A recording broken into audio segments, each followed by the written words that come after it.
president to ask. His name is Emmanuel. Emmanuel, they came from Abuja. Please ask. Let me know if my son is alive or dead. My first son is just 17 years. He'll be 17 at December 30th. Just a few years ago, the 21-story 360-degree towers under construction in Ikoyi were dubbed one of Africa's pride. With features of a 7-star hotel, it was the first of its kind in Nigeria, and so was it the cynosure of all eyes. Its owner and developer, Femi Osibona, marketed it as a luxury in the sky and promoted it as a development that will give the residents peace of mind and comfort because everything works. Unfortunately, it looks like not everything was working, and as a result, both his dreams and the building have been reduced to mere rubbles. This is coming after the 80% completed building situated in Gerard Road, Ikoyi, collapsed on the ill-fated Monday, November 1, 2021. About 36 people have been confirmed dead so far. The Lagos State Emergency Department claims that people are still buried under the rubbles as they try their hardest to evacuate them 7 days after the collapse. Initially, many blamed the Lagos State government for the disaster, accusing its building control agency of negligence when the owner was seemingly shielded. Sadly, after his lifeless body was found in the collapse site, new evidence has revealed that the building was indeed a disaster waiting to happen, as the owner, Femi Osibona, was known for flagrantly ignoring consultants' advice, cutting corners for some extra profit. Who is Femi Osibona, and what are these alleged pieces of evidence? Hello guys, it's Ikoyi here for African Glitz. Femi Osibona, also known as Femi Fourscore, is one of the foremost Nigerian real estate developers. He recently became infamous as the managing director of Fourscore Properties and the owner of collapsed 360-degree towers under construction in Ikoyi. According to his spiritual mentor, Matthew Ashimolowo, the senior pastor of Kingsway International Christian Center (KICC), Osibona has properties scattered around London, South Africa, and Nigeria. He claims the real estate developer in the 60s owned 12 apartment buildings in London, 125 apartments in South Africa, and built another 40 apartments in Ikoyi, which is sold for $1 million each, and several others. However, Osibona didn't attain this height in the twinkle of an eye. His story can be best described as grass to grace. He had his primary education in Lagos, completed his secondary school education at Mayflower Secondary School in Ikenne, Ogun State, and later graduated from Croydon University, the UK, with a degree in business and finance. He first started hustling by selling shoes and suits in Abuja and London before venturing into real estate in Hackney, the UK, in 1997, becoming the first African developer to build a 7-story building in the UK. Osibona, during his lifetime, was a spiritual Christian, and he often sought the divine counsel of his mentor, Matthew Ashimolowo, before embarking on a new project. From a tape that has since gone viral, Ashimolowo could be seen and heard bragging about how he urged Osibona to take his real estate business to Nigeria, and has been a game changer ever since. So I lay hands on him, prayed for him. I said, go to Nigeria, your country.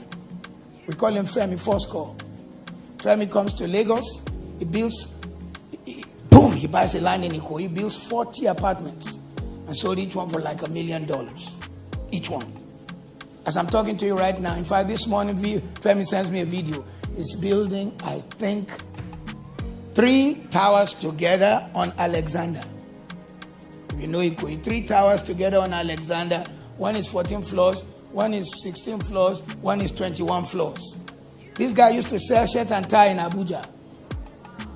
Among other buildings, the 21-story 360-degree tower under construction on Gerard Road, Ikoyi, and dubbed a luxury in the sky, has been the cynosure of all eyes. There are reports of prominent people visiting the 7th wonder of Nigeria, including the Oluwo of Iwo, Oba Abdulrasheed Akombi. He also organized a praise and prayer session in the building months back, with top gospel singer Yinka Alasheyori in attendance.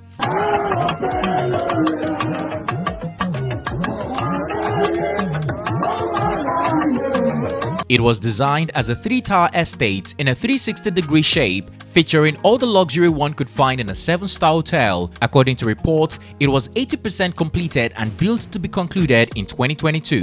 Nonetheless, it was 65% sold out and the price range was set to be between $1.2 million and $5 million. During an interview with This Day in 2019, Osibona had promised that the building would give the residents peace of mind and comfort because everything was working. Apart from this project, Osibona was reportedly planning another 25-story in Gerard Road, Ikoyi, and secured approval to develop another 420 flats and set of 110 flats in Isheri North on the Lagos mainland. Sadly, all his plans, dreams, and aspiration has been cut short untimely following the collapse of one of the 360-degree towers on Gerard Road on November 1. The luxury in the sky was reduced to rubbles on the ill-fated Black Monday as it caved in while trapping construction workers and its owner still on the building around 2 p.m. that fateful day. While some people managed to escape, about 36 people have been confirmed dead, including Femi Osibona, the owner of the building, and his personal assistant, who was planning a wedding. Many are still said to be trapped, including an NYSC member who recently redeployed from Borno State, a friend of Osibona built to travel back to his base in America, and a food vendor and a 9-year-old daughter. I asked her how did she know her daughter was actually trapped here. She said that her daughter came out for lunch to buy food, and after buying food she went back in. So the vendors that brought food for them were the ones that told her that they saw her going back in after buying lunch, and after she went in, 5 minutes after, this 21-story building came caving in.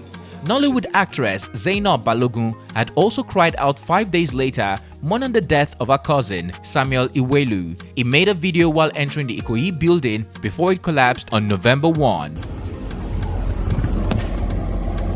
How'd you know you're in Lagos? Air condition says low, 15 degrees. I'm still sweating, baby.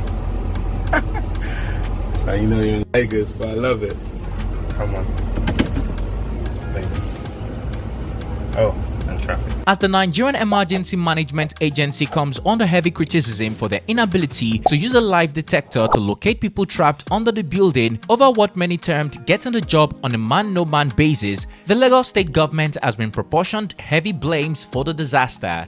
In reaction, the state government suspended Bolaon Oki, the general manager of the Lagos State Building Agency, for negligence and launched an investigative panel to come up with answers in 30 days over the course of the building collapse. The Lagos state government asserted that there were so many irregularities about the building construction, including not having a record of all people on the site each day. But this is just the tip of the iceberg. A shred of new evidence shows that the owner of the building was known to cutting corners for extra profit. In an interview with TVC News Business Nigeria, Osibona could be seen publicly admitting to ignoring the advice of real estate consultants. Another document issued by GLB Media shows that the government only approved 16 floors for the collapsed building. A video shared by Vanguard showed Osibona resisting Lagos State Task Force from sealing off the building in 2020. It is assumed that money exchanged hands to unseal the building eventually.